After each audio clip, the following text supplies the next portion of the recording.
Application of dot product में ही second point, by using dot product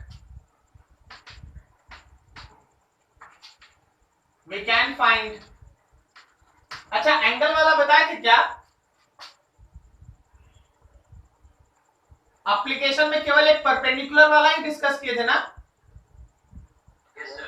ठीक है। By using dot product we can find angle between vectors. Vectors के बीच का एंगल हम लोग फाइंड आउट कर सकते हैं। ठीक है, कैसे? याद करो, लास्ट में आप सीखे थे कि अगर ए वेक्टर है और बी एक दूसरा वेक्टर है और बीच का एंगल थीटा बनता है, तो ए डॉट बी का वैल्यू होता है A B cos theta. A dot B का वैल्यू होता है ए बी कॉस थीटा। इसका मतलब ये है कि अगर हमको कॉस थीटा निकालना पड़ा तो ए का डॉट प्रोडक्ट बी के साथ लेंगे और नीचे ए और बी से डिवाइड करेंगे। देखो, ऊपर ए डॉट बी लिखने का मतलब है ए का एक्स कंपोनेंट बी का एक्स, ए का वाई बी का वाई, ए का जेड बी का जेड, और नीचे ए लिखने का मतलब है वेक्टर ए का मैग्नीट्यूड, और वेक्टर ए का मैग्नीट्यूड निकालना आपको सिखाए थे, उसके एक्स कंपोनेंट का स्क्वायर, उसके वाई कंपोनेंट का स्क्वायर, उसके जेड कंपोनेंट का स्क्वायर, फिर अंडर रूट। बी लिखने का मतलब है एक्स कंपोनेंट का स्क्वायर, वाई कंपोनेंट का स्क्वायर और जेड कंपोनेंट का स्क्वायर। तो कभी भी अगर दो वेक्टर के बीच का एंगल निकालना पड़ा ना, then you have to go through dot product. चलिए यूज करते हैं, थोड़ा एक क्वेश्चन बना लेते हैं। एप्लीकेशन देखो, क्वेश्चन ऐसा है, फाइंड एंगल बिटवीन, तुमको एंगल निकालना है किसके बीच? तो ये वेक्टर है 2i cap plus 3j cap plus 4k cap, और b वेक्टर है i cap plus j cap plus 2k cap. बोलेगा इन दोनों के बीच का एंगल निकालो, इन दोनों के बीच का एंगल फाइंड आउट करो। अब जैसे ही क्वेश्चन में सुनाई दिया कि हमको एंगल निकालना है, तुरंत तुम्हारे दिमाग में आना चाहिए कि डॉट प्रोडक्ट का एक एप्लीकेशन में एंगल निकालने के लिए सिखाया गया है। डॉट प्रोडक्ट के एक एप्लीकेशन में एंगल निकालने के लिए सिखाया गया, ये आपके दिमाग में तुरंत आना चाहिए। सो यूजिंग डॉट प्रोडक्ट, आप डॉट प्रोडक्ट यूज करो भाई। तो डॉट प्रोडक्ट यूज करने का मतलब है कि a dot b is equals to A B cos theta, a dot b is equals to A B cos theta and cos theta is equals to a dot b by A B. अब ऊपर में a का x b का x, a का y b का y, a का z b का z, और नीचे a का मैग्नीट्यूड मतलब एक एक्स कंपोनेंट का स्क्वायर, वाई कंपोनेंट का स्क्वायर और जेड कंपोनेंट का स्क्वायर, अंडर रूट बी के एक्स कंपोनेंट का स्क्वायर, बी के वाई कंपोनेंट का स्क्वायर और बी के जेड कंपोनेंट का स्क्वायर। चलो अब सॉल्व करो। ए का एक्स 2 है, बी का एक्स 1 है, 2 और 1 प्लस ए का वाई 3 है, बी का वाई 1 है, 3 और 1 प्लस ए का जेड 4 है, बी का जेड 2 है, 4 इंटू 2। उसके बाद अंडर रूट ए के एक्स कंपोनेंट का स्क्वायर, ए के वाई कंपोनेंट का स्क्वायर, ए के जेड कंपोनेंट का स्क्वायर, फिर अंडर रूट बी के एक्स कंपोनेंट का स्क्वायर, बी के वाई कंपोनेंट का स्क्वायर और बी के जेड कंपोनेंट का स्क्वायर। सबको अगर हम लोग सॉल्व करें तो ऊपर है 2 plus 3 plus 8 cos theta is equals to 2 plus 3 plus 8, और नीचे है अंडर रूट, फर्स्ट वाला अंडर रूट 4 plus 9 plus 16, 16 और 9 25 और 4 29, अंडर रूट 1 1 और 4 6। So you have 8 3 11 2 13 13 by under root 29 into 6। तो आपके पास cos थीटा का वैल्यू आ गया 13 बाई अंडर रूट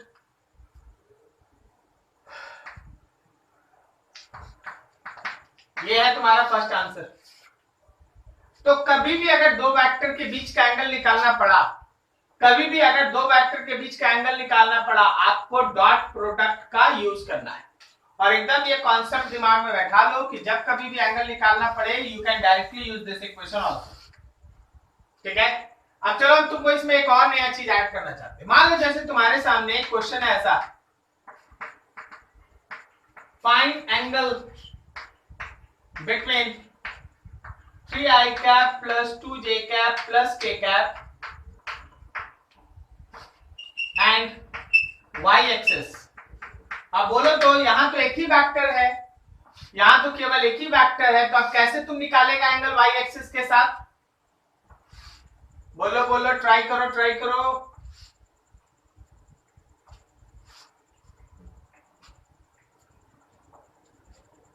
नहीं, चल हम तुमको एक ट्रिक दिखाते, ध्यान से देख।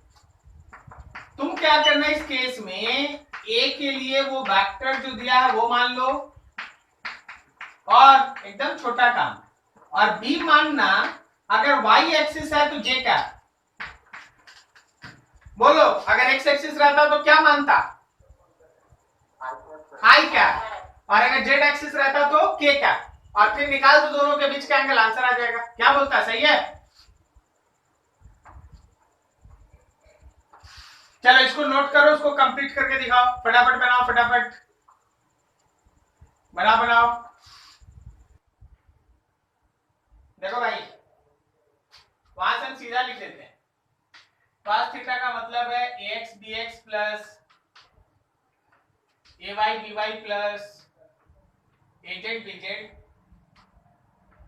अंडर रूट x कंपोनेंट का स्क्वायर, y कंपोनेंट का स्क्वायर और z कंपोनेंट का स्क्वायर अंडर रूट b के x कंपोनेंट का स्क्वायर, b के y कंपोनेंट का स्क्वायर और b के z कंपोनेंट का स्क्वायर।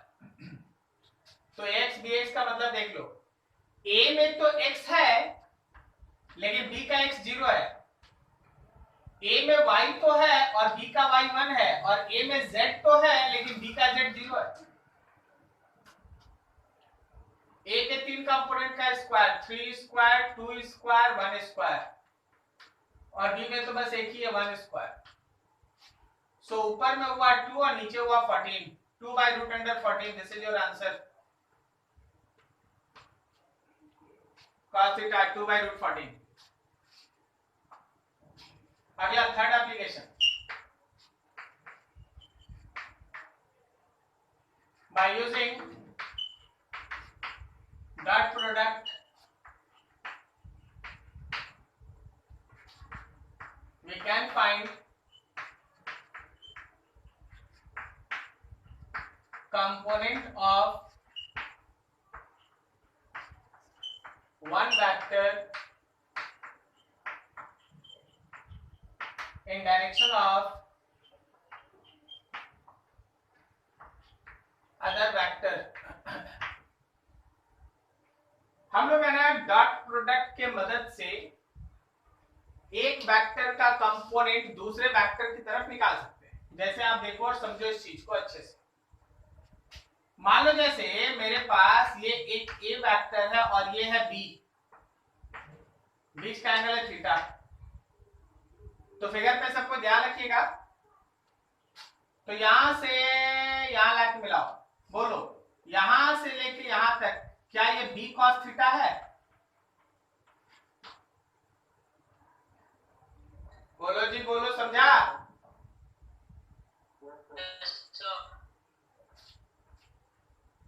अब इसी तरह से मान लीजिए ए है और ये बी है और ये एंगल है थीटा। तो अगर हम ए से यहां पे एक परपेंडिकुलर डालें यहां तक, तो यहां से यहां तक, यहां से यहां तक क्या ये ए कॉस थीटा है? बोलो बोलो, सही है? अब जो हम बोलेंगे उस लाइन को समझना और ध्यान से देखना। बी कॉस थीटा का मतलब क्या है? तो क्या बी कॉस थीटा हम लोग ऐसा कह सकते हैं कि ये component of B in direction of A है, क्या बोलता है, सही है। ये बी वेक्टर का कंपोनेंट है ए के डायरेक्शन में, क्लियर। इसी तरह वहां चलो, ए cos थीटा क्या हुआ, ये हुआ component of A in direction of B, ये ए का कंपोनेंट हुआ बी की तरफ, क्लियर है।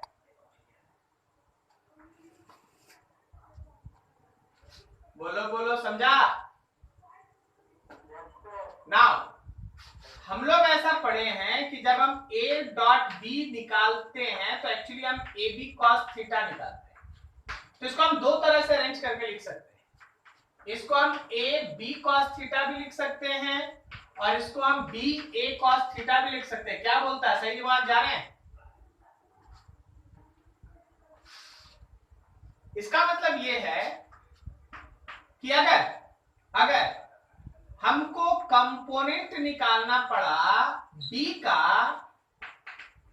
इन डायरेक्शन ऑफ ए, तो एक्चुअली हमको बी कॉस थीटा निकालना है और बी कॉस थीटा निकालने का तरीका है कि ए डॉट बी में ए से डिवाइड कर दो। क्या बोला, समझा। बोलो बोलो, समझा।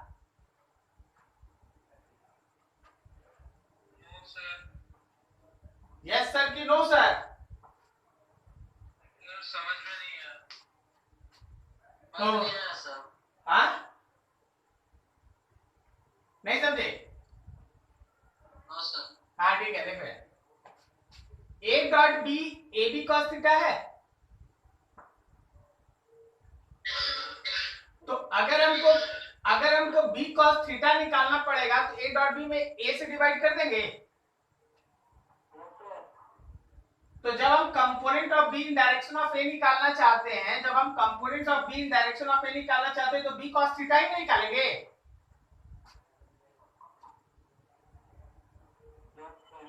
तो बी कॉस थीटा निकालने का मतलब है ए डॉट बी में ए से डिवाइड कर दें, ए डॉट बी में ए से डिवाइड कर दें, यहां नीचे ले जाओ।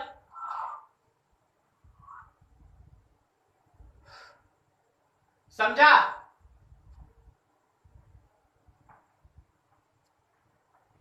अरे हाँ ना बोल यार, हाँ ना बोल, जल्दी जल्दी। सिमिलरली कम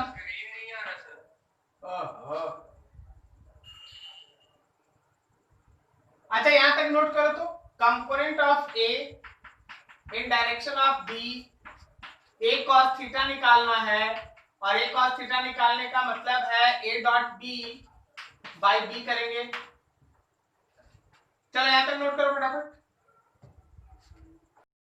फिर से एक बार कर लेते हैं। देखो हम लोग एक ऐसा टॉपिक पढ़ रहे हैं जिसमें एक वेक्टर का कंपोनेंट दूसरे के डायरेक्शन में निकालना है। तो उसको हम शुरुआत में दिखाएं कि देख अगर b का कंपोनेंट a की तरफ निकालना हुआ तो b cos थीटा फाइंड करना, b cos थीटा। और b cos थीटा का मतलब होगा component of b in direction of a, b का कंपोनेंट a के डायरेक्शन में। सिमिलरली अगर हम a का कंपोनेंट b की तरफ निकालें तो a cos थीटा निकालेंगे, a cos theta, a cos theta component of a in direction of b, a का कंपोनेंट है b का डायरेक्शन। अब a डॉट b का मतलब होता है a b cos थीटा, जिसमें a b cos थीटा या b अलग कर दो a cos थीटा, दोनों छिपा हुआ है। इसमें b cos थीटा भी है, इसमें a cos थीटा भी है। तो अगर हमको component of b in direction of a निकालना है तो b cos थीटा निकालना, और b cos थीटा निकालने का तरीका है कि a डॉट b में a से डिवाइड कर दिया जाए, a से डिवाइड कर दिया जाए, a डॉट b में a से डिवाइड कर दिया जाए। सर बोलो सर, वो a vector dot b vector is equal to है या तो माइनस है sir a b cos theta के? अभी ठीक है? हाँ सर, वो सर कंफ्यूजन हो गया। ठीक, अब ठीक है ना। सिमिलरली कंपोनेंट ऑफ a निकालना है तो a cos थीटा निकालना। अब देखो जैसे हम एक क्वेश्चन आपके सामने रखे ताकि ये क्लियर हो सके। अभी दिख रहा है ना सब क्लियर? हाँ sir. Question, find component of 3i cap plus 2j cap plus K cap in direction of B, B क्या है तो I cap plus J cap plus 2 K cap. तो हम लोगों को कंपोनेंट ए का निकालना है इन डायरेक्शन ऑफ बी। बताओ क्या फाइंड करना है, ए कॉस थीटा या B cos theta?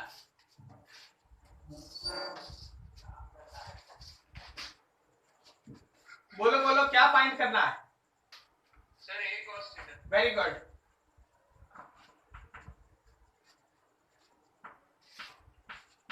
Of A in direction of B, इसका मतलब हम लोग को फाइंड आउट करना है ए कॉस थीटा, और ए कॉस थीटा निकालने का तरीका है A dot B by B. अब आगे आ जाओ, देख लो यहां। तो A cos theta is A dot B का मतलब A x B x plus A y B y plus A z B z, और नीचे b का मतलब b का मैग्नीट्यूड अंडर रूट बी के x कंपोनेंट का स्क्वायर, b के y कंपोनेंट का स्क्वायर और b के z कंपोनेंट का स्क्वायर। चलो भाई मल्टीप्लाई करो, देखो a का x b का x 3 into 1 प्लस a का y b का y 2 into 1 प्लस a का z b का z 1 into 2 divided by under root B का मैग्नीट्यूड, बी का मैग्नीट्यूड मतलब 1 square 1 square 2 square, 1 square 1 square and 2 square. So it is 3 plus 2 plus 2 3 plus 2 plus 2, और यहाँ under root 4 5 6 6, so it is 7 by root 6। This is your answer, 7 by root 6, ये आपका answer. अच्छे से एक एक लाइन देखिए और समझिए, कहीं कोई डाउट समझने में? No sir. नोट करो इसको बढ़िया से, अगला क्वेश्चन देंगे बनाना पड़ेगा, नोट करो फटाफट।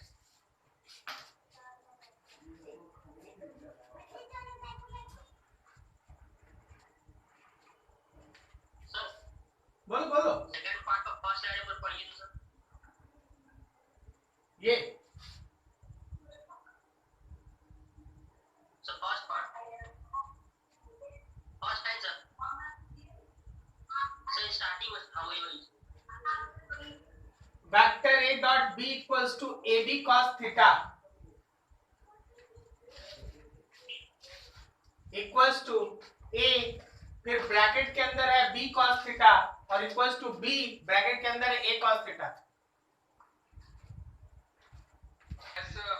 चलो क्वेश्चन लिखो बनाना है, क्वेश्चन लिखो। तो बोलिए। Find component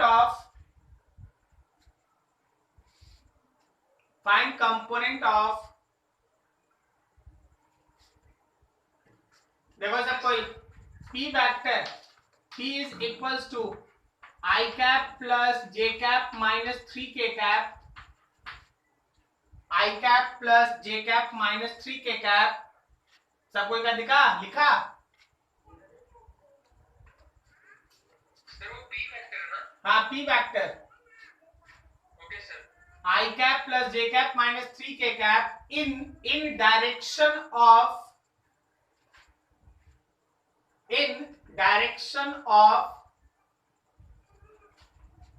q vector 3i cap plus j cap plus k cap, 3i cap plus j cap plus k cap. चलो बना फटाफट खुद से। क्वेश्चन में बताओ किसका कंपोनेंट किधर निकालना है, अकॉर्डिंग टू क्वेश्चन किसका कंपोनेंट किधर निकालना है? कंपोनेंट ऑफ p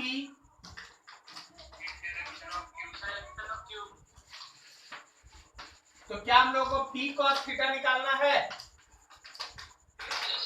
तो क्या वो p dot q divided by केवल q होगा?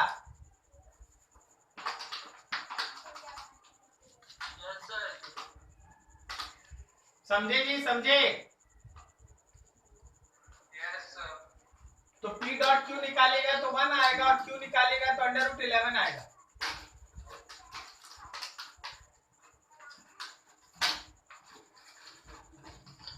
क्या सही है? हाँ सर, समझ गया। तो समझना है सब, इतना हार्ड नहीं। क्या यहां तक किसी को कोई प्रॉब्लम? No sir. चलो तो ठीक है। इसमें एक और चीज हम ऐड करते हैं, एडिशनल है, थोड़ा टिपिकल है, बस ध्यान लगाइएगा। क्या आपको याद है यूनिट वेक्टर कैसे हम लोग लिख लेते हैं? अगर हमको p का यूनिट वेक्टर लिखना है तो p वेक्टर में p के मॉड से डिवाइड कर देंगे, याद आया? इसी तरह अगर q का यूनिट वेक्टर लिखना है तो q में q के मॉड से डिवाइड कर देंगे। Yes sir. ठीक, यस सर। अब जरा गौर करना, देखना, समझना सबको यहाँ। मान लो जैसे ये है q वेक्टर और ये है p वेक्टर और बीच का एंगल थीटा है, तो ये हम लोग का p cos theta, p cos theta. सोच के बताओ ये p cos थीटा p का कंपोनेंट q की तरफ है। Yes sir. हाँ, अब देखो ये जो आया है वो तो मैग्नीट्यूड है ना। अगर हम इसको वेक्टर फॉर्म में लिखना चाहें, मैग्नीट्यूड नहीं, वेक्टर फॉर्म में, आई कैप जे कैप के कैप के फॉर्म में, तो जरा गौर करना, p cos थीटा का डायरेक्शन q की तरफ है, तो p cos थीटा में अगर हम q कैप से लगा देंगे, मल्टीप्लाई कर देंगे, तो क्या ये वेक्टर फॉर्म में आ जाएगा?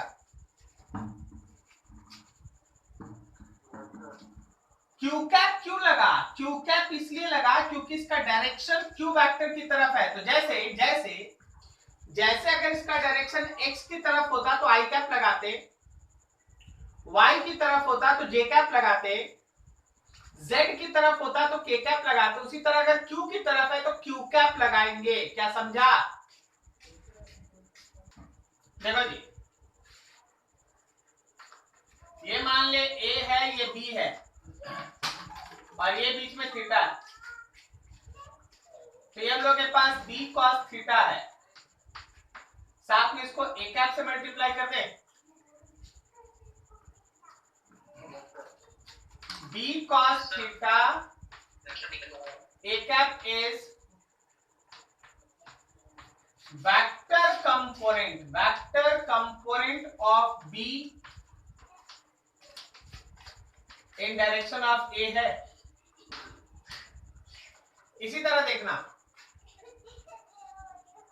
मान लो a वेक्टर है, ये b वेक्टर है और ये एंगल है थीटा, तो a का कंपोनेंट कहीं यहां तक होगा,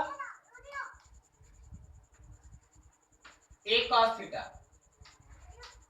अब a cos थीटा को अगर b कैप से मल्टीप्लाई कर दे, a cos थीटा को अगर हम b कैप से मल्टीप्लाई कर दें, क्या ये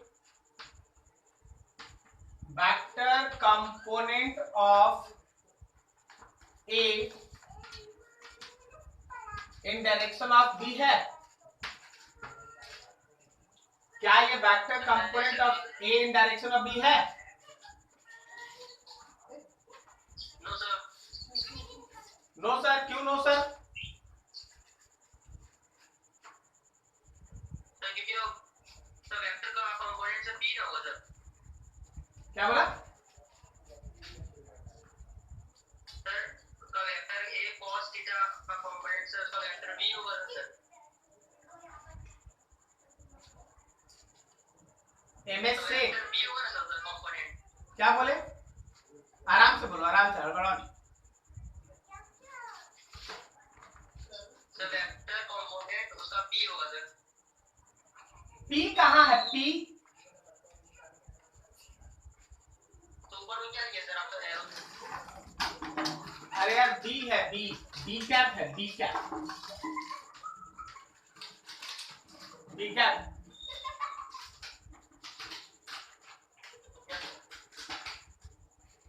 क्वेश्चन देखो, क्वेश्चन तुम्हारे पास है, कोई एक वेक्टर है 3i cap plus 2 J cap plus 4 K cap, और एक वेक्टर है B I cap minus J cap plus K cap. तुमसे बोला गया फाइंड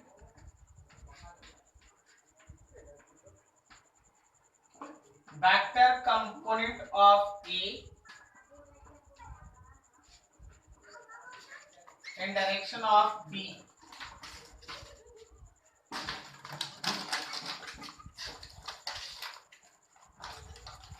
अगर तुमसे बोला गया है ये मान लो ए है, ये मान लो बी है, ये एंगल थीटा है। क्वेश्चन क्या बोलता है, ए का कंपोनेंट बी की तरफ निकालो, तो ए कॉस थीटा। अब अगर उसका डायरेक्शन भी डालना है तो B cap according to question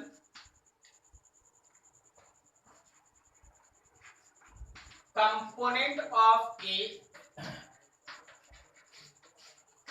in direction of B, component of A in direction of B is A cos theta, और वेक्टर कंपोनेंट की वजह से B कैप।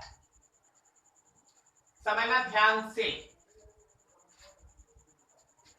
हम लोग क्या इसको ऐसे लिख सकते हैं, A cos theta के लिए vector A dot B by B, और साथ में आप बी कैप के लिए लिखेंगे vector B divided by mod of B. बोलो बोलो सही है। अब ए डॉट बी निकालने का मतलब है ए एक्स बी एक्स, ए वाई बी वाई, ए जेड बी जेड, और नीचे बी वेक्टर का मतलब हो गया अंडर रूट एक्स कंपोनेंट का स्क्वायर, वाई कंपोनेंट का स्क्वायर और जेड कंपोनेंट का स्क्वायर। उसके बाद फिर मल्टीप्लाइड विद वेक्टर बी, और फिर से बी का मतलब अंडर रूट बी के एक्स कंपोनेंट का स्क्वायर, बी के वाई कंपोनेंट का स्क्वायर और बी के जेड कंपोनेंट का स्क्वायर। चलो सॉल्व करो। ए का एक्स बी का एक्स, देखो भाई 3 और 1, 3 और 1 प्लस ए का वाई बी का वाई 2 और -1, 2 और -1 प्लस ए का जेड 4 बी का जेड 1, 4 और 1 divided by under root B का एक्स प्लस बी का वाई प्लस बी का जेड, 1 1 1 1 का स्क्वायर -1 का स्क्वायर 1 का स्क्वायर। अब बी वेक्टर लिख दो आई cap minus J cap plus K cap, और फिर से बी का मैग्नीट्यूड लिख दो अंडर रूट 1 का स्क्वायर -1 का स्क्वायर और 1 का स्क्वायर। ऊपर दे 3 - 2 + 4, 3 - 2 + 4, नीचे देखो 1 1 1 √3, वहां देखो आई cap minus J cap plus K cap, और फिर नीचे देखो √3। सॉल्व कीजिए, 4 3 7 में से 2 गया 5 और नीचे √3 मतलब 3। So overall your answer is 5/3 I cap minus J cap plus K cap. ये तुम्हारा फाइनल आंसर है। तुम फाइनल आंसर मत देखो, प्रोसेस देखो, प्रोसेस। अगर हमको वेक्टर फॉर्म में लिखना था तो पहले हम देखेंगे कि आपको किसका कंपोनेंट किसके डायरेक्शन में चाहिए। जैसे यहाँ ए का कंपोनेंट बी की तरफ चाहिए तो ए cos थीटा के साथ बी कैप का मल्टीप्लिकेशन, ए cos थीटा निकालने के लिए ए डॉट बी में बी से डिवाइड, और बी कैप निकालने के लिए वेक्टर बी में बी के मैग्नीट्यूड से डिवाइड। जब सबको सॉल्व किए तो ये आया। क्या किसी को समझने में कोई लाइन में प्रॉब्लम, पूछ लो प्लीज।